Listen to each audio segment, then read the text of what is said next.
45. அனைவருக்கும் வணக்கம். திருக்குறளால் இணைவோம்.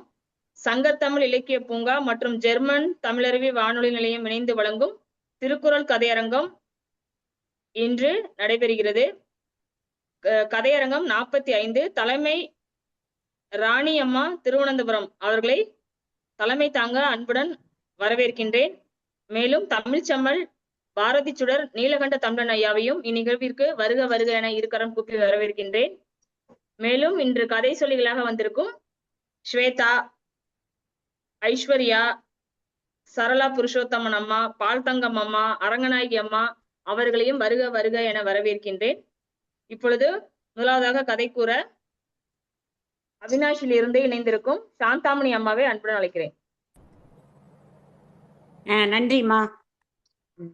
சங்கத்தமிழ் இலக்கிய பூங்காவிற்கு கதையை சொல்லும் வாய்ப்பை நல்கிய அனைவருக்கும் வணக்கம்.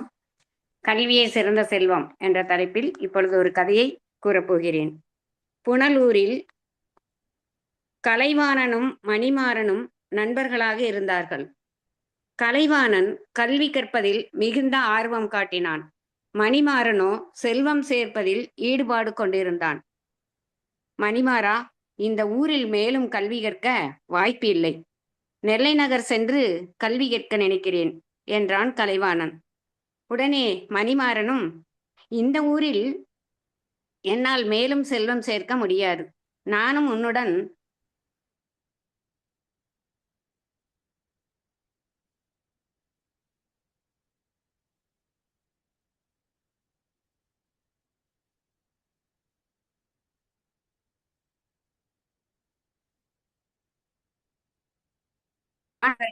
சில சென்றன. மணிமாறா, விரும்பிய கல்வியை கற்றுவிட்டேன். நான் கற்ற கல்விக்கு ஏற்ற வேலை இங்கே எனக்கு இல்லை. மதுரை மாநகரம் சென்றால் நல்ல வேலை கிடைக்கும். அங்கே செல்ல நினைக்கிறேன் என்றான் கலைவாணன். உடனே மணிமாறன், நானும் உன்னுடன் மதுரை மாநகர் வருகிறேன். என் திறமையால் அங்கு பெருஞ்செல்வந்தன் ஆவேன் என்றான் மணிமாறன். சேர்ந்த செல்வத்தை எல்லாம் எடுத்துக்கொண்டு கலைவாணனுடன் மணிமாறனும் மதுரை மாநகர் நோக்கி புறப்பட்டான். இருவரும் காட்டு வழியாக சென்று கொண்டிருந்தார்கள்.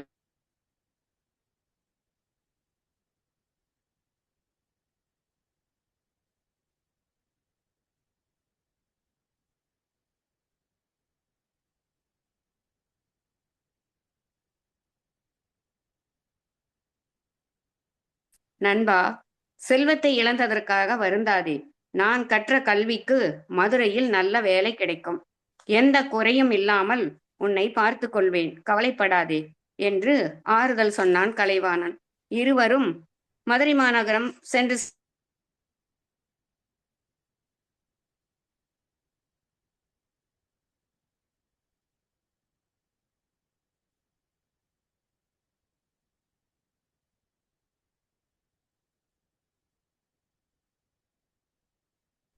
அரசர் கேட்ட கேள்விகள் அனைத்திற்கும் ஏற்ற பதில்களை கூறி அரசரை மகிழ்வித்தான். அமைச்சர்களும் அங்கிருந்த அனைவரும் அவன் கல்வியின் பெருமையை பாராட்டினார்கள். உம் அறிவு நாட்டிற்கு பயன்பட வேண்டும். உம்மை அமைச்சராக நியமிக்கிறேன் என்றார் அரசர். அரசரே, அமைச்சராக சிறந்த முறையில் பணியாற்றுவேன். தங்களுக்கும் நாட்டிற்கும் பெருமை சேர்ப்பேன் என்று பணிவுடன் சொன்னான் கலைவாணன். அன்றே அமைச்சர் பொறுப்பை ஏற்றுக்கொண்டான். தனக்கு தரப்பட்ட மாளிகையில் மணிமாறனையும் தங்க வைத்து எந்த குறையும் இல்லாமல் தன் நண்பனையும் பார்த்து கொண்டான். நண்பன் அமைச்சரானதை நினைத்து மகிழ்ந்தான் மணிமாறன். நண்பா, கலைவாணா, அழியாத கல்வியை ஆர்வத்துடன் கற்று அமைச்சராகி பெருமையுடன் விளங்குகிறாய். நானோ செல்வத்தை எல்லாம் ஒரே நாளில் இழந்தேன். எனக்கு நல்ல அறிவு வந்துவிட்டது. நானும் உன்னை போல் கல்வி கற்று பெருமை பெறப் போகிறேன் என்றான் மணிமாறன். நீ இப்படி பேசுவதை கேட்டால் எனக்கு பெருமையாக இருக்கிறது. மணிமாறா, இங்கே சிறந்த முறையில் நீ கல்வி கற்கலாம். உனக்கு என்னென்ன உதவிகள் தேவையோ அனைத்தையும் நான் செய்கிறேன் என்றான் கலைவாணன். கற்ற கல்வி ஏற்ற கல்வியை கற்று மணிமாறன் உயர்ந்த நிலையை அடைந்தான். குறள் கல்வி அதிகாரம் 40 குறள் எண் 400. கேடில் விழுச்செல்வம் கல்வி ஒருவர்க்கு மாடல்ல மற்ற அவை. ஒருவனுக்கு அழிவில்லாத சிறந்த செல்வம் கல்வியே. கல்வியை தவிர மற்ற செல்வங்கள் அத்தகைய சிறப்புடையன அல்ல. நன்றி. வாய்ப்பிற்கு நன்றி. வணக்கம். நன்றிம்மா, நன்றிம்மா. ராணியம்மா, ராணியம்மா பின்னோட்டம் வழங்கம்மா. ராணியம்மா. மதிப்புக்குரிய சாந்தாமணி, திருமதி சாந்தாமணி அக்கா சொன்ன இந்த கதை மிகவும் அருமையா இருந்துச்சு. இந்த காலத்து பசங்களுக்கு கல்வியை பற்றி ரொம்ப நம்ம இப்பொழுதே சொல்ல வேண்டிய கட்டாயம் ஏற்பட்டிருக்கிறது. அதனால செல்வம் எப்பொழுது வேண்டுமானாலும் நம்ம சம்பாதித்து கொள்ளலாம். கல்வி செல்வம் எப்பொழுதானாலும் அழிந்து போகலாம், ஆனால் கல்வி அழியாத ஒரு செல்வம். ரொம்ப மிக அருமையான கதையை சொல்லி உங்களை பாராட்டுகிறேன். நன்றி, வணக்கம். மீண்டும் இதில் இணைந்திருங்கள். நன்றி. நீங்க கதை சொல்றீங்களாமா? ராணியம்மா கதை சொல்றீங்களா? சொல்றேன் கதை சொல்றேன். சொல்லட்டுமா? Okay okay. இல்ல நம்ம அப்புறம் சொல்லலாம். இந்த வரேன். மழலை ஸ்வேதா ஐயம்பாளையத்திலிருந்து அன்புடன் அழைக்கிறேன். மழலை ஸ்வேதா.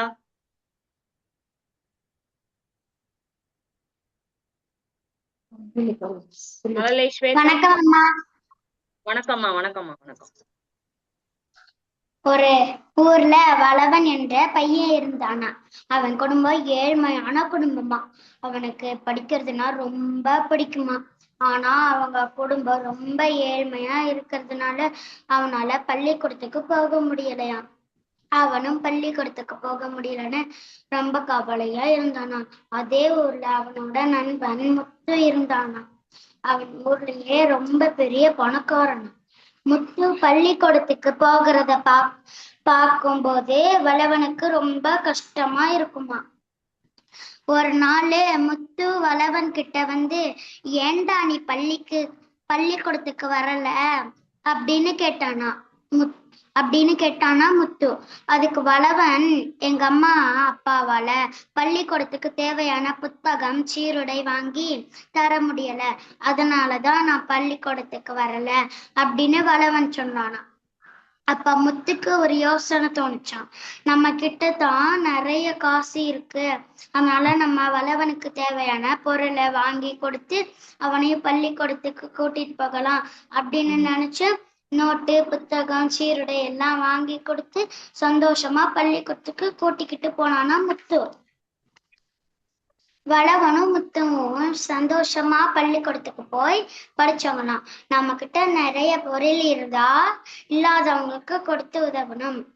அதிகாரம் புகழ். குறள் எண் 232.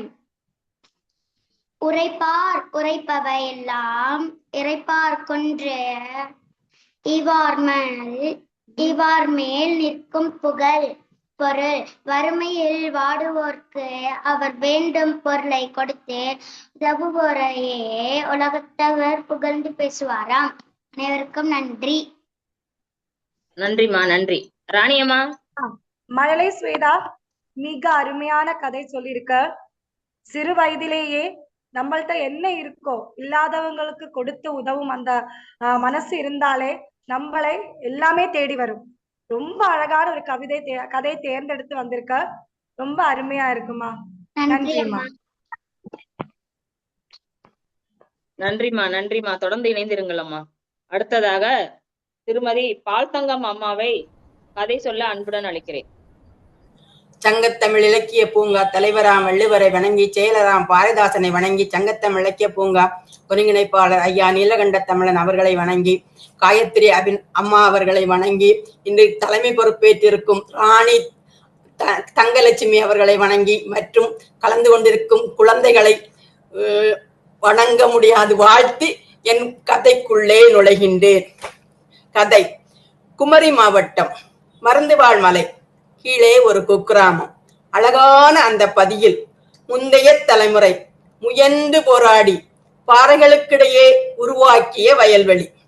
அவர்களின் தாத்தா காலத்தில் அத்தனை காய்கறிகளும் விளைந்த பூமி. இன்று படிப்பில் கவனம் கூடிவிட்டது. பண்ணையார் மகன் கூட வக்கீலுக்கு படித்து தொழில் செய்ய ஆரம்பித்து விட்டார். எனவே தோட்டம் போடுவதை விட்டுவிட்டு நெல் பயிர் மட்டுமே வருடம் 2 பூ விளைத்தார்கள். இந்த தடவை பருவமழை பொய்க்கும் என்று அறியாது நெல்லை விதைத்து நட்டும் விட்டார்கள். எப்படியோ பாலனின் அப்பா வெட்டிய குளத்திற்கு பேச்சுப்பாற தண்ணியை வாங்கி விடுவார்கள். எனவே அந்த பூமி எல்லாம் விளைந்துவிடும். இந்த முறை அணையில் நீர் இல்லாததால் ஆற்றில் நீர் வரவில்லை, குளம் நிறையவில்லை. பயிர்கள் இடையில் மாட்டிக்கொண்டன. பாலன் 2 போர் போட்டார். மலைப்பாங்கான இடம், போர் போடவே கஷ்டம். தண்ணீர் இல்லாததால் 2 போர் இடையிலே நின்று போனது. மாரியம்மன் கோயிலில் மழைக்கு வேண்டி ஸ்பெஷல் பூஜை. பாலனுக்கோ எப்படியாவது தண்ணீரை கொண்டு வர ஆசை. ஸ்பெஷலாக யாரையோ ஆய்வாளரை கூட்டி வந்து ஆராய்ந்து தண்ணீர் எங்கே இருக்கிறது என்று கண்டு 3வது போர் ஆரம்பம். அவர் அம்மா கூட நஷ்டத்தின் மேல் நஷ்டம் கண்டு வேண்டாம் என்று தடுத்தார். அவர் கேட்கவில்லை. அது சிறு கிராமம் என்பதால் அத்தனை சிறார்களும் போர் போடும் இடத்தில் குழுமி இருந்தார்கள். போர் போட்டுக்கொண்டே போக திடீரென்று ஒரு பாறை வெடிக்க பீரிட்டு வந்தது நீர். கோலாகல கொண்டாட்டம். குழந்தைகளுக்கு அத்தனைக்கும் கொண்டாட்டம். பார்த்திருந்தவர்களுக்கோ புரிந்தது, பயிரை நிச்சயமாக விளைவிக்க முடியும் என்ற நம்பிக்கை பிறந்தது. அங்கே நல்லா சந்தோஷம் பிறந்தது. குறள் எண் 619 ஆழ்விடை உடைமை. தெய்வத்தான் ஆகாதனினும் முயற்சிதன் மெய்வருத்த கூலி தரும். கடவுளின் அருளால் அல்லது விதியின் காரணமாக ஒரு செயல் கைகூடாமல் போனாலும் ஒருவர் அந்த செயலுக்காக செய்யும் விடாமுயற்சியும் உடல் வருத்தமும் நிச்சயம் வீண் போகாது. அதற்கான பலனை அது தந்தே தீரும். அப்படித்தான் அந்த பாலனின் முயற்சியும் வெற்றி பெற்றது. மாணவர்களே, முயன்று பாருங்கள், நிச்சயமாக உங்களுக்கு எதிலும் வெற்றி கிடைக்கும். நன்றி வாய்ப்புக்கு. நன்றிம்மா. ராணியம்மா. திருமதி பால் தங்க அம்மா, ரொம்ப அழகா சொன்னீங்க. இந்த மாணவர்களுக்கு நல்ல அறிவுரையும் சொன்னீங்க. ஆദ്യമേ கதை தொடங்கும்போதே கிராமத்து வாசனை எங்க கண்ணுக்கும் மனசுக்கும் கொண்டு வந்தேங்க. இந்த கதை விடாமுயற்சியை பற்றி ரொம்ப அழகா. இந்த காலத்துல பசங்களுக்கு விடாமுயற்சி தான் இல்லை. ஒண்ணு தோத்துட்டோமானா திருப்பி மீண்டு வரத்துக்கு ரொம்ப சிரமப்படுறாங்க. நமக்கு அது கிடைக்காதோ நினைப்பாங்க.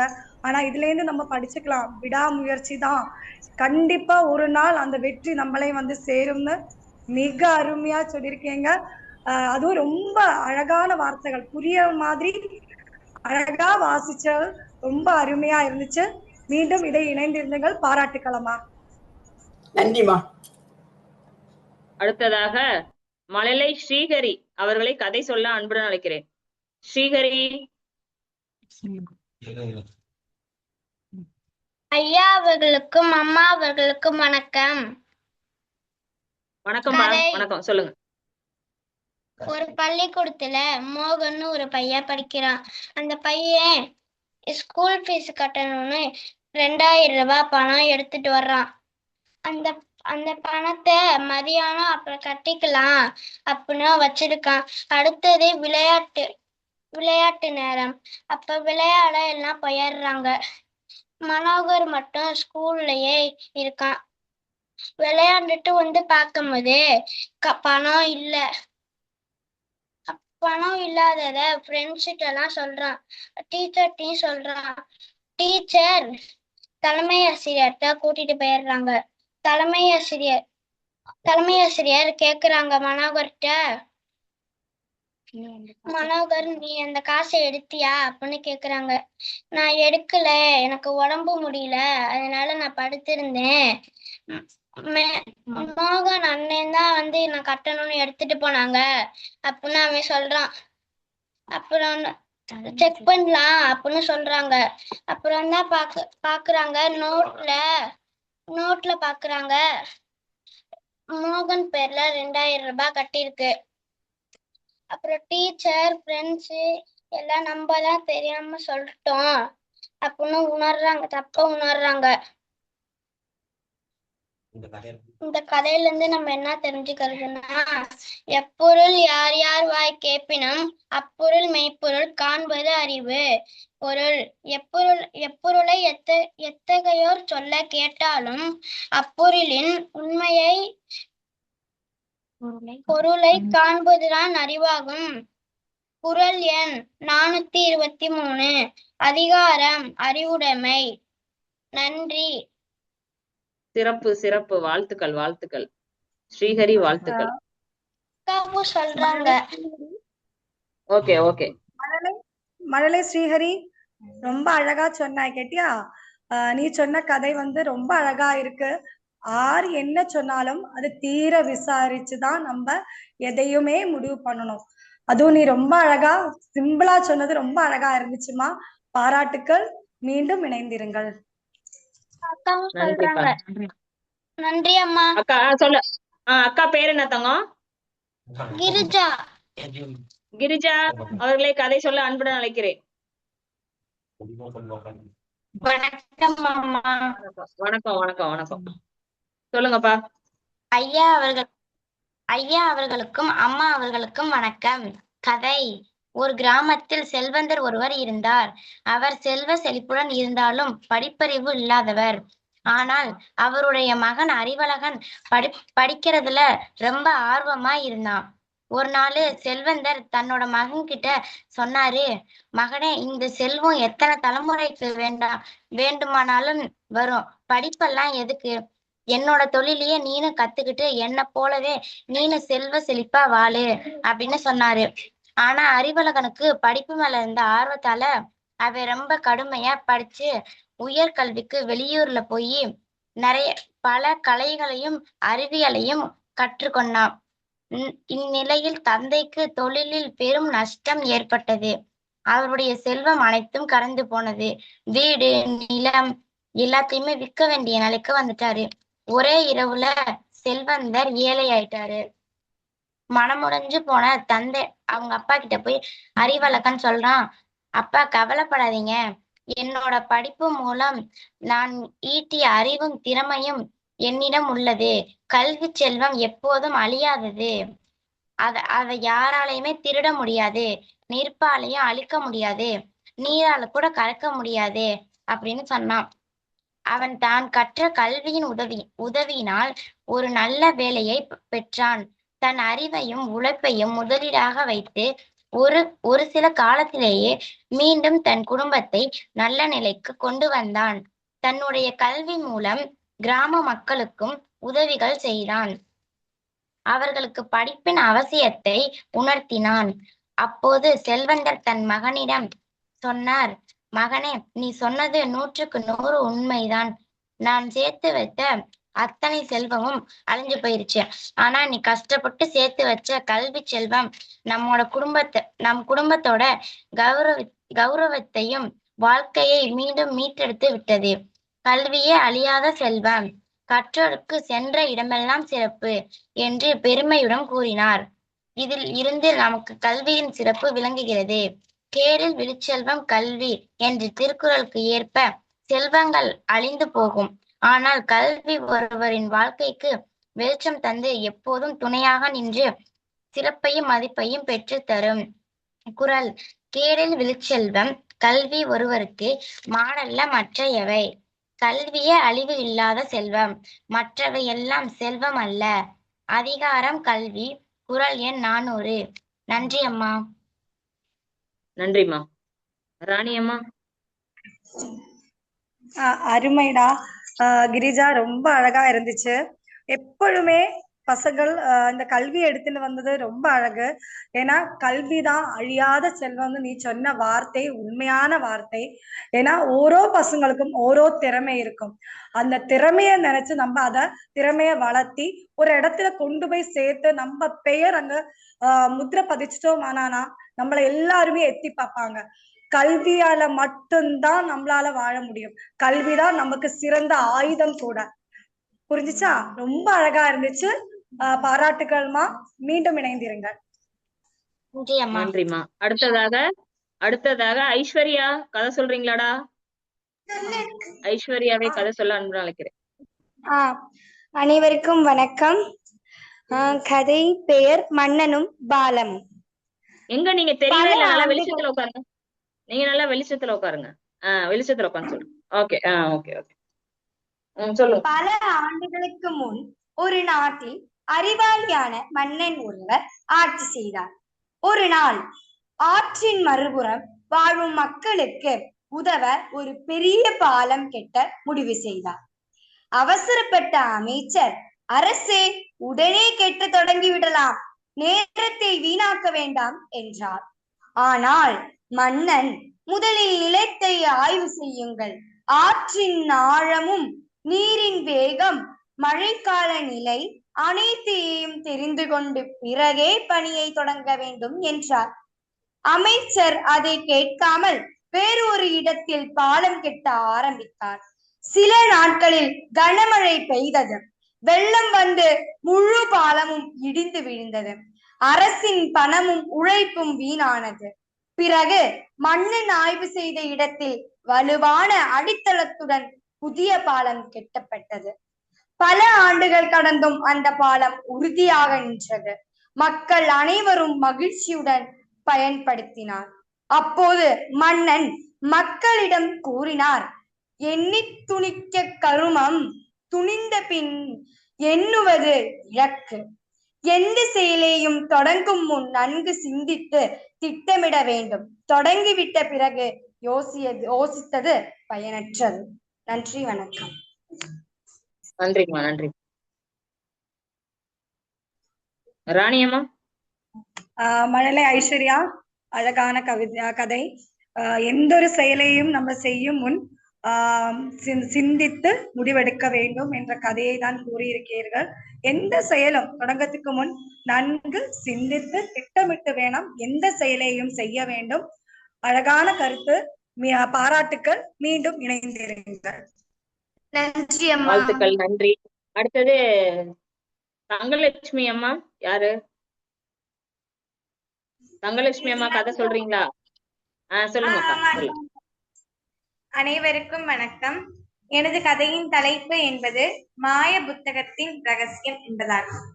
ஒரு பள்ளியில் கார்த்திக் என்ற மாணவன் படித்தான். அவனுக்கு படிப்பில் ஆர்வம் இல்லை. ஒரு நாள் பள்ளி நூலகத்தில் பழைய ஒரு புத்தகம் அவன் கையில் கிடைத்தது.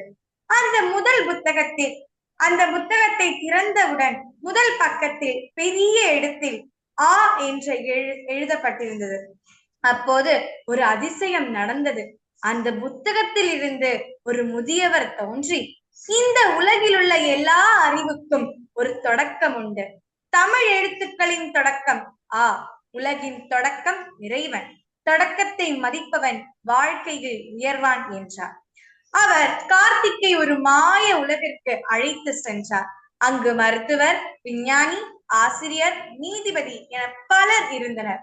அவர்கள் அனைவரும் எங்கள் வெற்றியும் ஒரு சிறிய எழுத்தை கற்றதிலிருந்தே தொடங்கியது என்றனர். திடீரென கார்த்திக் விழித்துக் கொண்டார். அது ஒரு கனவு என்பதை உணர்ந்தான்.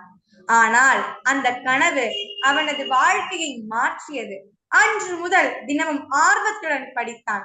பல ஆண்டுகளுக்கு பிறகு அதே பள்ளியில் சிறந்த விஞ்ஞானியாக வந்து மாணவர்களிடம் ஒரு எழுத்து வாழ்க்கையை மாற்றும், ஒரு நல்ல தொடக்கம் உலகையே மாற்றும் என்று அவன் கூறினான். சிறிய தொடக்கங்களை மதிப்பவர்களே பெரிய வெற்றிகளை அடைவார்கள். அதையே திருவள்ளுவர் அகர முதல எழுத்தெல்லாம் ஆதி பகவன் முதற்றே உலகு என்ற குரலில் அழகாக எடுத்துரைக்கிறார். தங்கலட்சுமி, ரொம்ப அழகான கதை. அழகான கதை. இதுல எப்பொழுதும் எந்த ஒரு செயல் செய்யும் போதும், இப்போ ஒரு கலையை கற்றாலும் சரி, ஒரு பாடம் படிக்க போறதாலும் சரி, தொடக்க முதலே கற்றால் மட்டும்தான் அது நிறைவு பெறும். எழுத்துக்களானாலும் அதுபடிதான். கற்காமல் நாம் அடுத்த கட்டத்துக்கு சென்றோமானால் நாம் அறகுறையாக தான் இருக்க வேண்டும். மிக அருமையான கதை, பாராட்டுக்கள். இணைந்திருங்கள். ஓகே, அடுத்தது ராணி அம்மாவை கதை சொல்ல அன்புடன் அழைக்கிறேன். சரி. கதை திருடனின் மாற்றம். நல்லா வெளிச்சத்துல உட்காருங்க அம்மா, உங்க பேச்சே தெரியல, நல்லா உட்காருங்க. ஓகேம்மா, நன்றிம்மா.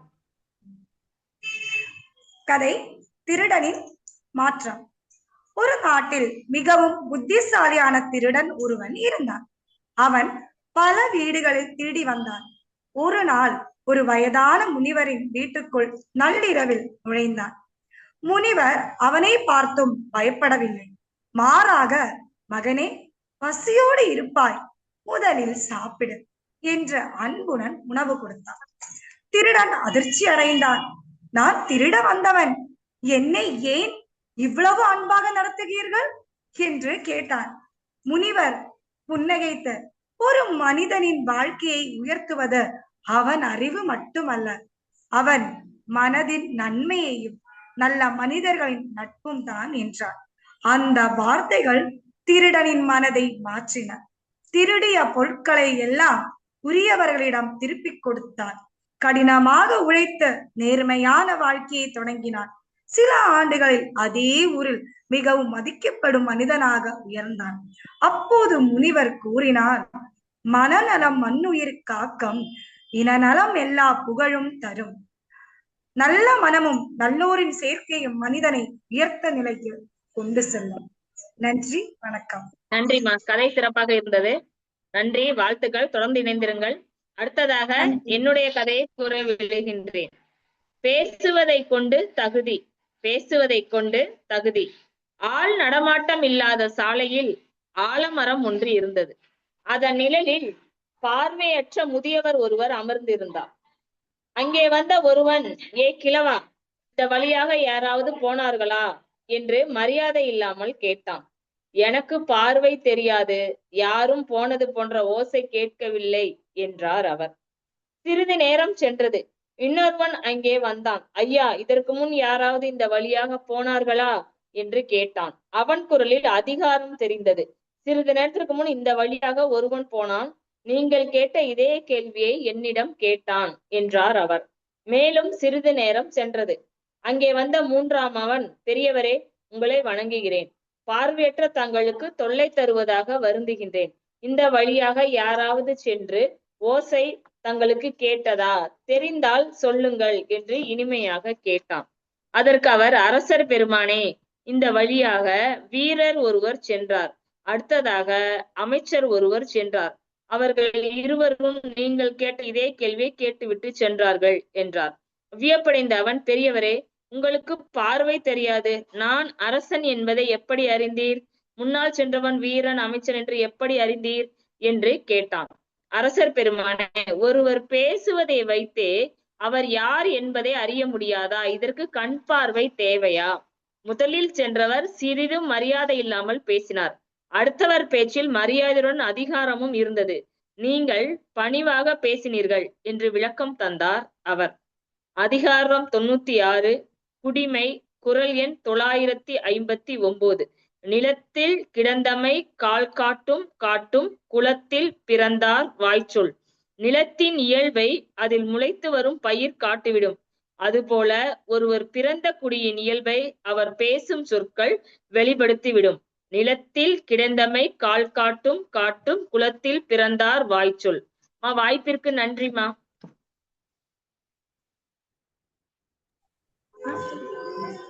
காயத்ரிமா, ரொம்ப அழகா இருந்துச்சு. நம் செயல்தான் எல்லாத்துக்கும் அடிப்படை. ஒருவருக்கு கண் பார்வை இல்லையானாலும் சரிதான், நம் செயல் நன்றாக இருந்தாலே அது நல்லவரா கெட்டவரானே நம்ம தெரிஞ்சிடுவோம். பேசும் அந்த இது ரொம்ப அழகான கதை கேட்டீங்களா? அது சின்ன பசங்க கூட கேட்டா கூட அது புரிஞ்சுப்பாங்க. இப்படி இன்னைக்கு உள்ள எல்லா கதைகளுமே பொதுவே சின்னதா இருந்துச்சு, ஆனா ரொம்ப அழகா என்ன பொறுமையா கேட்கக்கூடிய கதைகள், புரிஞ்சுக்க முடியுது, எல்லா வார்த்தைகளையுமே புரிஞ்சுக்க முடியுது. ரொம்ப அழகா இருந்துச்சு. எல்லாருமே ரொம்ப அருமையா கதைகள் சொன்னீங்க. ரொம்ப நன்றி எல்லாருக்கும். நன்றி நன்றி நன்றி. சங்கத்தமிழ் இலக்கிய பூங்கா நடத்திய திருக்குறள் கருத்தரங்கம் 45 இன்று கலந்து கொண்டவர்கள் சாந்தாமணி, ஸ்வேதா ஐயம்பாளையம், ஐஸ்வர்யா, பால் தங்கம் அம்மா, ராணி அம்மா அவர்கள் ஆகியோருக்கு என்னுடைய நன்றியை சங்கத்தமிழ் மூலமாக தெரிவித்துக் கொள்கின்றேன். தங்கலட்சுமி நீலகண்ட தமிழன் ஐயாவிற்கும் என்னுடைய மனமார்ந்த நன்றிகள். ஸ்ரீஹரி அவர்களுக்கும் நன்றி. சொல்லுங்கப்பா. தங்கலட்சுமியா இருக்கும். இப்பதான் ஜாயின் பண்ணீங்களாமா? இல்ல நான் தங்கலட்சுமி, நான் கதை சொன்னேன், பேரு சொல்ல ஓகே என்னோட. ஓகே ஓகே ஓகே தங்கலட்சுமி அவர்களுக்கும் எங்களுடைய சங்கத்தமிழ் மூலமான நன்றிகள். நன்றிகள் அனைவருக்கும் நன்றிகள். கதை சொல்லி அனைவர்களுக்கும் நன்றிகள்.